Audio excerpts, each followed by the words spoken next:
Hello, I'm attorney Scott Lesowitz. I'm filming this late. It's past my bedtime, but mom says I can go ahead and do it.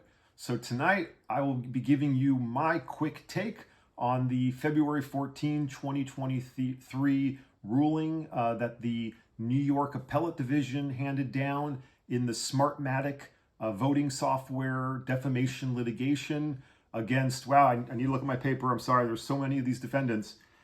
Fox News, Rudy Giuliani, Lou Dobbs, Maria Bartiromo, and Jeanine Pirro. Okay, that was only 5, but come on, it's past my bedtime, right? The ruling of the appellate division was, drumroll please, that Smartmatic's defamation lawsuit can proceed against all 5 of these defendants.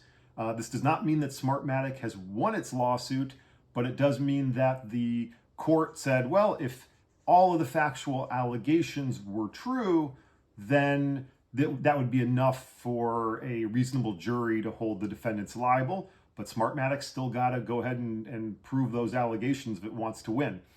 I am not surprised by this ruling for a few reasons.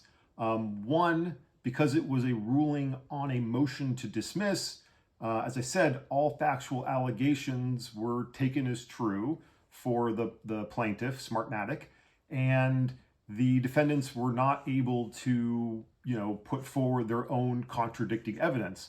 They'll get to do that later in the proceedings, but for now, the ruling is only on what we call the pleadings. Second point here is that while yes, as many of you may be thinking here, because these defendants were speaking out, in the media on Fox News about a matter of public interest, the 2020 election results, they have heightened First Amendment protection, and Smartmatic must prove not only that what they said was false, but also that they either knew it was false or that they acted in reckless disregard for the truth, and also to the degree that they were just reporting what other people were saying, such as at the time President Trump.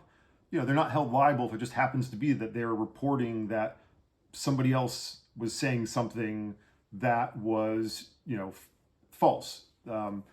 But the appellate division held that the allegations were not merely that they just reported what others were saying. They were making their own, independent assertions that Smartmatic was responsible for a lot of, pretty crazy stuff that they were claiming, such as, that they were sending ballots to abroad for tabulation, that the software was hacked, and that it had a back door to allow votes to be changed, and so on, depending on which defendant we're talking about. And the third point I want to make here is that Smartmatic can prove that the defendants either knew what they said was false or acted in reckless disregard of the truth by circumstantial evidence. They don't need to have direct proof of, that they knew it was false or acted in reckless disregard of the truth.